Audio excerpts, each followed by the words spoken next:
우리는 하나님을 믿고 우리가 가야 할 그 길들이 환히 열리기를 기대하지요. 우리가 계획한 길들이 척척 열리기를 소원합니다. 그 길대로 열심히 걸어가서 내가 하나님께 영광을 돌리리라, 그렇게 우리가 다짐을 하기도 합니다. 이것이 진심이지요. 그런데 참 이상합니다. 하나님의 방법은 우리 생각과 다릅니다. 우리가 가는 길이 막히고 희미해지고 어느 순간 그 길이 사라져버리는 때가 오는 것입니다. 길이 사라져버리는 것만큼 당황스러운 게 없습니다. 길을 걷고 있다는 것은 어떠한 목적지를 지금 향하고 있다는 말 아니겠습니까? 그런데 갑자기 막다른 길이 나타나요. 길이 사라져버리는 것입니다. 그러면 내가 지금 뭐하고 있는가, 어디로 가고 있는가, 목적지를 잃어버리는 것입니다. 요셉이 이것을 경험합니다. 아버지의 그 큰 사랑을 받으면서 편안한 길을 걷고 있었죠. 부족한 게 없고 모든 게 괜찮았습니다. 그런데 그가 꿈을 꾸고 나서 어떤 일이 벌어집니까? 형들이 그를 노예로 팔아버리는 것입니다. 꿈을 꿨다는 것은 하나님의 계시를 받았다는 것이죠. 하나님께서 요셉을 통하여 어떤 일을 하시겠다는 것 아니겠습니까? 그럼 요셉 앞에 길이 펼쳐져야 할 것인데 반대로 그 길이 사라지고 있는 거죠. 이상하지 않습니까? 그런데 이것이 우리가 때때로 마주치는 고민인 것입니다. 하나님을 만나고 그분의 영광을 위해 살겠다 다짐을 합니다. 하나님께 쓰임받고 싶다. 난생 처음 그런 기도도 드려보았습니다. 놀라운 일이 벌어진 것이죠. 그럼 하나님께서 알아서 척척 길을 열어주셔야 하잖아요. 그런데 오히려 하나님은 길이 없는 곳에, 광야와 같은 그곳에 우리를 던져 놓으시는 겁니다. 그런 때를 한번 경험해 보셨습니까? 모든 게 칠흑 같은 어둠입니다. 아무리 발버둥을 쳐봐도 도저히 길을 찾을 수가 없어요. 내 힘으로 아무것도 할 수 없다는 것을 그곳에서 깨닫는 거죠. 나의 모든 능력이 조금씩 사라지는 것 같더니 완전히 제로가 되어버립니다. 희망을 도저히 말할 수 없는 순간이 오지요. 그런데요, 그 완전한 어둠 속에서 하나님이 일을 하기 시작하시는 겁니다. 오늘 첫 번째로 살펴볼 것은 하나님께서 길을 만드시는 분이라는 거죠. 하나님의 별명이 여러 가지가 있지 않겠습니까?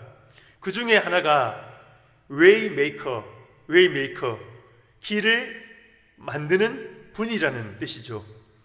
우리 길이 막히는 그 상황 가운데 길이 사라진 그곳에 어쩌면 하나님께서 우리를 거기 넣으시고 너의 수준을 알아라 넣어 놓으신 뒤에 하나님께서 우리를 위해 일하시겠다, 그 길을 열어주시는 것입니다. 오늘 요셉이 걷고 있던 길이 사라져버렸어요. 우리 1절 말씀 다시 한번 같이 볼까요? 1절 말씀 시작. 친위대장 애굽 사람 보디발이 그를 그리로 데려간 이스마엘 사람의 손에서 요셉을 사니라. 형들에게 의해 팔린 요셉은 이집트로 끌려갑니다. 그죠? 여기 이끌려 애굽에 내려가며 그렇게 말하죠. 그리고 노예로 팔립니다. 요셉이 자기 의지로 할 수 있는 게 없습니다. 자신이 걷던 그 길이 완전히 사라져버린 거죠. 자신의 머리로 예측할 수 있는 것이 뭐 하나 있겠습니까? 아무것도 예측할 수가 없습니다. 그러니 이 요셉이, 이 소년의 마음이 얼마나 두려웠겠습니까? 그저 이끄는 대로 끌려다니고 팔면은 팔릴 수밖에 없는 그런 존재가 된 것이죠. 나의 계획과 뜻이 무너지는 시간입니다. 철저한 어둠이지요. 아버지의 사랑을 받던 요셉에게는 감당치 어려운 그런 시간이었을 겁니다. 그런데 하나님께서 우리 인생에도 이러한 시간을 꼭 두신다는 거죠. 우리를 쓰시겠다고 합니다. 그런데 그러고서 우리를 바닥으로 데리고 가시는 겁니다. 길이 사라져요. 어디로 갈지 알 수 없어요. 내 힘으로 해결할 수 없는 그 한계가 어디인가, 그것을 경험하게 하시는 겁니다. 왜 그렇습니까? 우리가 얼마나 연약한 존재인지 거기서부터 시작해야 된다는 것입니다. 하나님의 일을 하려면 너 스스로의 존재가 얼마나 연약한지, 죄인인지, 추한지 거기서부터 시작을 해야 된다는 거죠. 자신의 삶을 헤쳐나갈 능력이 없음을 먼저 알게 하시는 겁니다. 우리의 한계를 보게 하시죠. 너의 능력이 제로인 그 순간 하나님께서 우리에게 넌지시 말씀하십니다. 이제부터는 나를 한번 믿어볼래? 나를 믿고 한번 따라와 볼래? 하나님께서 그렇게 말씀하시는 겁니다. 하나님께서 요셉의 길을 어떻게 여십니까? 바로의 경호대장, 이 보디발, 이 사람을 사용하시려고 하나님이 다 준비해 놓으신 겁니다. 보디발이 바로의 경호대장, 대통령 경호실장 아니겠습니까? 그 높은 곳까지 올라갔으니 보통 사람은 아니지요. 사람을 보는 능력이 대단할 것입니다. 특출날 것입니다. 나쁜 계략을 꾸미는 사람인지, 사람이 오고 있으면 나쁜 사람인지 선량한 사람인지 속마음이 어떤지 그 눈빛만 보고, 그 얼굴빛만 보고 판단하는 거지요. 그런데 이 보디발이 노예가 한 명 필요한 겁니다. 자기 집에 일할 종이 필요합니다. 그래서 노예 시장에를 한번 나가본 것입니다. 그런데 보디발의 눈에 이 17세 소년, 이 요셉이 딱 들어온 것이죠. 어려 보이긴 하지만 눈빛이 살아있거든요. 쓸만한 물건이다, 그렇게 생각을 합니다. 그 많고 많은 이집트의 가정들 중에서 이 경호대장 보디발의 집으로 하나님께서 오도록 딱 준비를 해 놓으신 거죠. 하나님이 요셉을 위해서 길을 만들고 계시는 것입니다. 요셉은 아직 몰라요. 보디발의 만남이 이집트 그 총리로 나아가는 그 첫 번째 과정인지 전혀 알 수가 없지요. 아무 희망이 없는 그 요셉의 상황 가운데 하나님께서 길을 만들고 계신다. 그것을 한번 상상해 보시기 바랍니다. 어둠 가운데서 한 줄기 빛을 준비하고 계십니다. 오늘 하나님의 별명이 웨이메이커, 길을 만드는 분, 그렇게 이야기를 드렸는데요. 웨이메이커라는 제목의 찬양곡이 있습니다. 박기영이라는 가수가, 유명한 가수죠. 극동방송에서 주최한 그 음악회에서 이 곡을 불렀는데요. 제가 이제 유튜브 영상으로 보았는데 정말 멋지고 감동이 있었습니다. 이 곡의 가사 중에 이런 부분이 있습니다. 내가 주님이 일하심을 보지 못할 때도, 내가 주님이 함께 하심을 느끼지 못할지라도 주님은 그때도 일을 하고 계십니다. 주님은 결코 쉬지 않으십니다. 이런 가사가 있습니다. 길을 만드시는 분, 우리 하나님을 찬양하는 것입니다. 우리 성도님들이 어떠십니까? 여러분들의 길이 막혀 있습니까? 길이 사라져 버렸습니까? 우리가 알지 못하는 이 순간에도 하나님이 길을 만들고 계심을 믿으시기 바랍니다. 요셉도 처음에는 자신이 보디발의 집에 와야만 했던 이유를 전혀 몰랐을 겁니다. 하지만 그때부터 하나님은 이미 요셉을 위하여, 요셉을 사용하시기 위하여, 요셉을 복주시기 위하여 일을 시작하고 계셨던 거죠. 지금 하나님께서 여러분들을 위하여 일하고 계시는 줄 믿으시기 바랍니다. 하나님의 일하심이 느껴지지 않는 고통스러운 순간에도 하나님 여전히 일하고 계시다는 것, 광야에 길을 만들고 계시다는 것, 우리의 앞길을 다 예비하고 계시다는 것, 이것을 붙들고 우리가 오늘을 나아가는 겁니다. 이것을 믿으면 우리 영혼이 살아납니다. 눈빛이 살아납니다. 하나님께서 우리 아버지 되시잖아요. 결코 우리를 고통과 절망 가운데 내버려 두시지 않습니다. 훈련이 끝나면 들어 사용하신다는 거죠. 요셉의 길을 여시는 하나님께서 우리 성도님들의 앞길을 친히 열어주실 줄 믿습니다. 오늘 두 번째로 살펴볼 것은 하나님의 함께하심, 하나님의 함께하심을 이야기하고 있어요. 우리 오늘 본문 2절, 3절 말씀 같이 한번 보겠습니다. 시작. 여호와께서 요셉과 함께하심으로 그가 형통한 자가 되어 그의 주인 애굽 사람의 집에 있으니 그의 주인이 여호와께서 그와 함께하심을 보며 또 여호와께서 그의 범사에 형통하게 하심을 보았더라. 아멘. 방금 읽은 이 두 구절에서 여호와가 함께 하신다, 그리고 요셉이 형통하였다, 이런 말이 반복해서 나오고 있는 것을 볼 수 있습니다. 요셉은 지금 보디발의 종으로 살아가고 있지 않습니까? 그런데도 요셉은 혼자가 아닙니다. 여호와께서 함께 하시니 그가 하는 일이 잘 풀렸다, 그렇게 지금 기록하고 있지 않습니까? 요셉이 하는 일이 탁월한 거예요. 특출난 거예요. 뛰어납니다. 주인 보디발도 그걸 알아보는 겁니다. 요셉이라는 이 종은 역시 특별한 자였어. 하나님의 신에 감동된 자다, 보디발이 느끼고 있는 거죠. 여호와의 지혜와 능력이 요셉의 그 삶 가운데 그 하는 행동을 보면 너무나 지혜롭고요, 하나님의 능력을 보여준다는 겁니다. 지금 어떤 일이 벌어지고 있습니까? 주인이 종에게 영향을 받고 있습니다. 대제국 이집트의 고위 관리가 자그마한 부족 사람에게 영향을 받고 있는 거죠.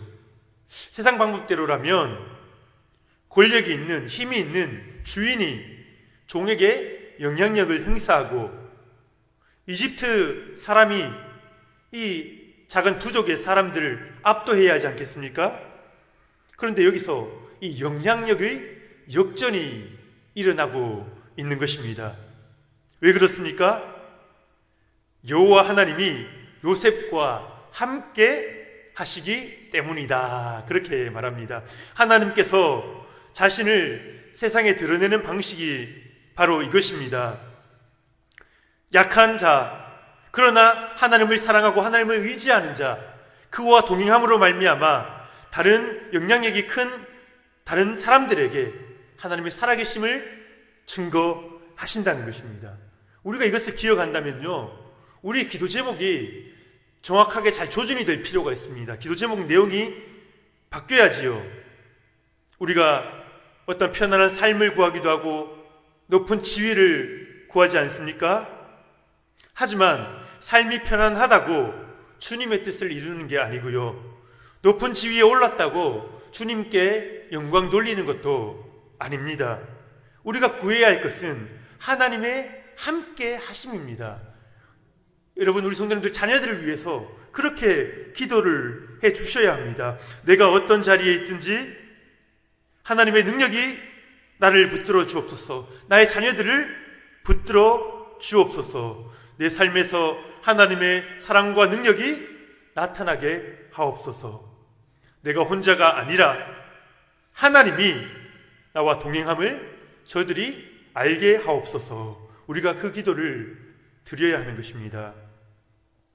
우리를 총리로 세워주실지, 종으로 또 훈련을 받게 하실지, 그 모든 기간과 그 모든 때는 하나님의 주권이며 하나님의 계획 아니겠습니까? 우리가 할 수 있는 것은 지금 있는 이 자리에서 하나님과 함께함으로 하나님의 살아계심을 드러내는 것입니다. 여러분들이 있는 직장에서, 가정에서 이웃들에게 하나님의 살아계심을 보여주는 것입니다. 우리에게 소망이 되는 것은요, 우리가 하나님과 함께하기를 원하는 것보다 우리 하나님께서 우리와 함께 하시기를 너무나 간절히 원하고 계시다는 겁니다. 우리가 하나님 아버지 부르기만 하면 우리 곁에 오시려고 준비를 하고 계시는 거죠. 우리의 기도를 들으시려고, 응답하시려고 기다리고 계시는 겁니다. 하나님의 함께 하심을 믿지 못하는 이스라엘 백성들을 위해서 예수님을 이 땅에 보내주시지요. 예수님의 이름이 무엇입니까? 임마누엘 아니겠습니까? 하나님이 우리와 함께 하신다. 정말 이 이름 그대로 하나님이 우리와 함께 해주신다는 것을 증명해 주시는 분이 우리 예수님이시라는 거죠. 하나님이 우리와 너무나 함께하고 싶어서 그 하나님의 마음을 열어 보이기 위해서 자기 아들 예수를 이 땅에 보내주신 겁니다. 그리고요, 이 예수님께서 승천하시기 전에 뭐라고 말씀하셨습니까?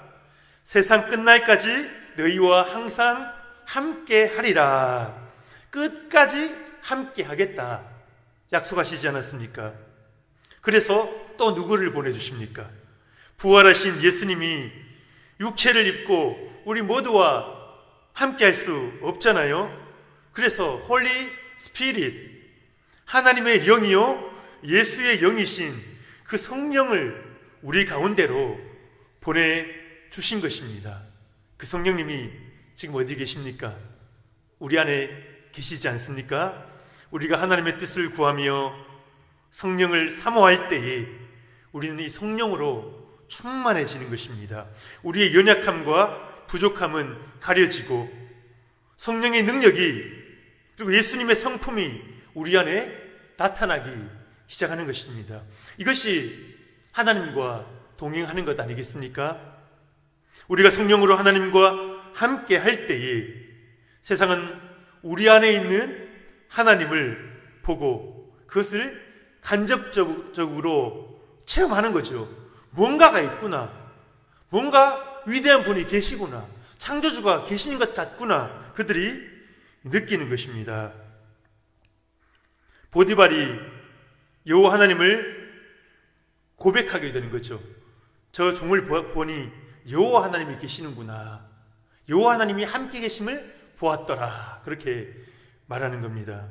종이 주인을 변화시키는 이 놀라운 역사, 세상의 질서를 거스리는 그러한 놀라운 역사들이 주님과 함께하는 자들을 통하여 오늘도 나타나는 줄 믿습니다. 우리가 탕자의 비유를 잘 알고 있지 않습니까? 둘째 아들이 방탕한 생활을 하다가 이제 결국 아버지께로 돌아오지요. 아버지는 너무나 기뻤어요. 그래서 그 둘째 아들을 위하여 잔치를 베풉니다. 그런데 이때 큰 아들이 등장하거든요. 큰 아들은 이 방탕하다 돌아온 동생도 밉지만 동생을 저렇게까지 챙기시는 아버지가 더 불편한 거예요. 참지 못하고 아버지께 불평을 다 내어놓습니다. 어떻게 하나님께서 그러실 수 있느냐? 난 내 친구에게는 염소 새끼 한 마리도 안 잡아주셔놓고 어떻게 송아지를 잡아주실 수 있느냐? 불평을 다 쏟아놓습니다. 이때 아버지가 큰아들에게 조용하게 한 말이 있습니다. 누가복음 15장 31절 말씀인데요. 제가 읽어드리겠습니다. 아버지가 이르되 예 너는 항상 나와 함께 있으니 내 것이 다 네 것이다. 그렇게 말씀을 하시는 거죠. 너는 항상 나와 함께 있다.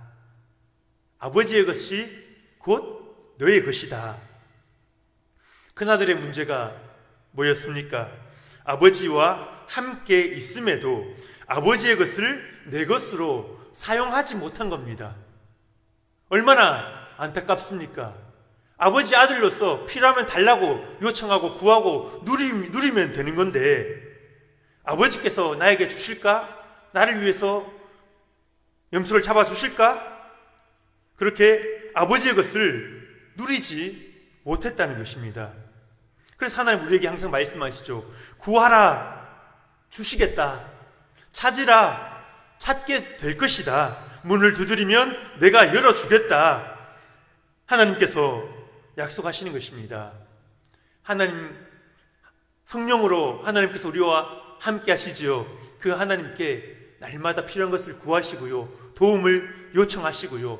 아버지 풍성한 것을 삶에서 경험하실 수 있는 우리 성도님들 되시기를 예수님의 이름으로 축복합니다. 우리 마지막으로 살펴볼 것은 요셉을 복의 통로로 사용하신다 하는 것입니다. 우리 4절, 5절 말씀 우리 한번 같이 볼까요? 4절, 5절 시작. 그의 주인에게 은혜를 입어 섬김에 그가 요셉을 가정총무로 삼고 자기의 소유를 다 그의 손에 위탁하니 그가 요셉에게 자기의 집과 그의 모든 소유물을 주관하게 한 때부터 여호와께서 요셉을 위하여 그 애굽 사람의 집에 복을 내리심으로 여호와의 복이 그의 집과 밭에 있는 모든 소유에 미친지라. 아멘. 요셉이 보디발에게 은혜를 입습니다. 인정을 받은 거죠. 요셉을 가정총무로 세우고 모든 집안의 모든 소유를 그렇게 관리하게 한 것입니다. 이 보디발이 사람을 보는 눈이 있는 거지요. 그저 종으로 사온 그 종에게 집안 소유권을 이제 모두 맡긴 것입니다.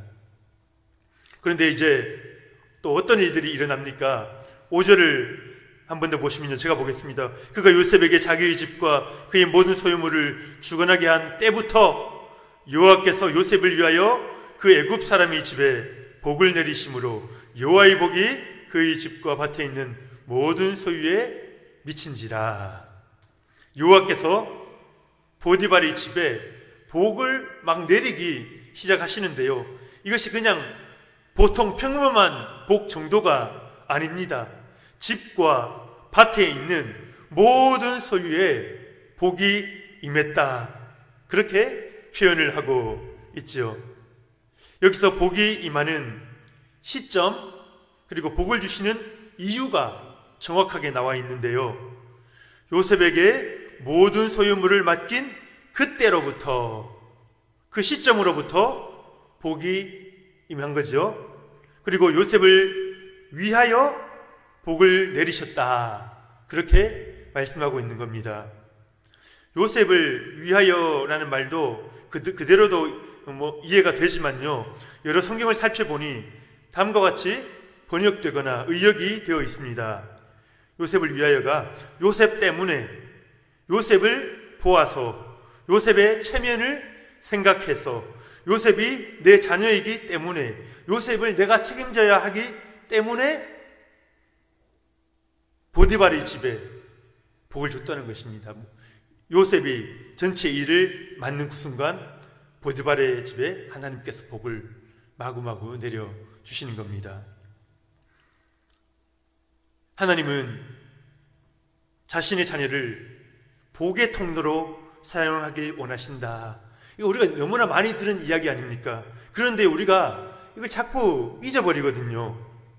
우리가 착각할 때가 있습니다. 하나님의 복을 구하면서 우리가 그 복의 최종 도달지인 것처럼 그렇게 생각할 때가 있거든요. 복이 우리 집에 쌓여야 하는 거죠. 그런 그림을 그리면서 기도할 때가 있지 않습니까? 그런데요, 하나님이 보여주시는 그림은요, 다릅니다.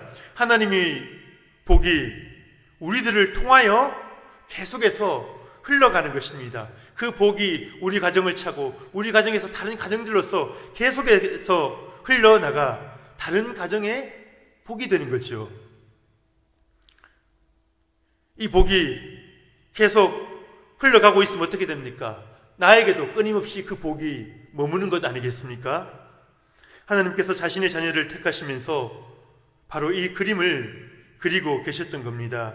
그래서 복은 우리에게서 쌓이는 것이 아니라 계속해서 흘러가야 하는 거다. 기억하시기 바랍니다. 복은 우리에게서 쌓이는 것이 아니라 계속해서 흘러나가야 하는 것이다. 이것을 기억하는 자에게 하나님께서 놀라운 복들을 더 많이 채워주실 거예요. 왜요? 하나님의 뜻을 이루고 있지 않습니까? 우리가 어떠한 부르심을 받았는가, 우리 그리스도인의 존재가 정체성이 무엇인가, 그것을 확인하려면 우리가 창세기 12장으로 돌아갑니다. 여러 번 읽었던 말씀이지만 오늘 또 한번 보겠습니다. 창세기 12장 2절 3절 하나님이 아브라함에게 하신 약속이지요. 2절 3절 말씀 함께 보겠습니다. 시작.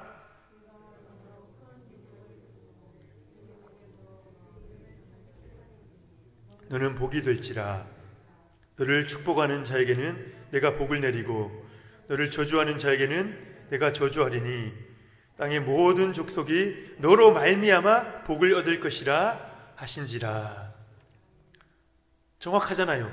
땅의 모든 족속이 너로 말미암아, 여기서 아브라함이 될 수도 있고요, 아브라함을 조상으로 하는 이스라엘 백성이 될 수도 있는데, 이 민족이 땅의 모든 민족, 모든 족속에게 복을 흘려보내는 그 사명을 맡았다는 것입니다.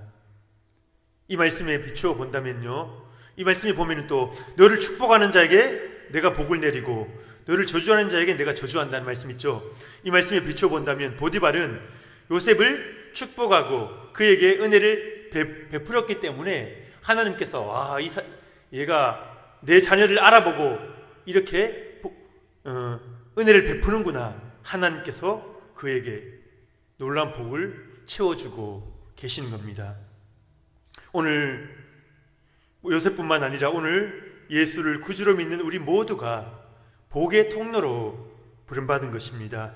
여러분이 있음으로 인해서 여러분의 가정과 학교와 직장과 그 모든 곳이 복을 받게 되기를 예수님의 이름으로 축복합니다. 보디발이 요셉을 볼 때마다 생각했을 거예요. 저 복덩이가 굴러 들어와서 우리 집이 복받았네. 그 생각을 하면서 기쁨이 넘쳤을 것입니다. 우리 성도님들도 복덩이로 살아가시는 우리 성도님들 될 수 있기를 축복합니다. 이제 말씀을 마무리합니다. 지금 요셉은 종으로 팔려 하나님의 훈련을 받고 있다, 그렇게 봐야 되겠죠. 가장 어두운 고통의 시간입니다. 하지만 하나님께서는 그 순간도 일하고 계신다는 것, 요셉을 위하여 길을 만들고 계셨다는 것, 보디발을 준비하지 않으셨습니까? 아무것도 보이지 않는 어두운 순간일지라도 우리 성도님들 결코 낭망하지 마시기 바랍니다. 하나님께서 반드시 여러분들을 위하여 길을 만드실 것입니다. 어둠을 뚫고 한 줄기 빛이 들어와 저와 여러분을 살려낼 것입니다. 그러니 우리는 믿고 우리에게 주어진 자리를 묵묵히 담당해 나가는 것입니다. 요셉에게 가장 큰 복은 힘든 순간에도 하나님이 함께 하셨다라는 사실입니다. 그 하나님이 임마누엘이 되어 이 땅에 오셨고 이제 아예 우리 안에 들어와 사시겠다고, 밖에서 함께 하시니까 그것도 부족한가 봐요. 하나님은 우리 안에 들어와 사시겠다고 성령을 보내주셨습니다. 그 주님을 세상 끝날까지 놓지 마시고 붙드시고 그 하나님 안에 있는 능력들을 받아 누리시는 성도님들 되시기를 축복합니다. 그리고 복의 통로로 귀하게 사용되어 이 세상에 하나님의 복을 전달하는 귀한 도구가 되시기를, 그렇게 쓰임받는 저와 여러분 되시기를 예수님의 이름으로 축복합니다.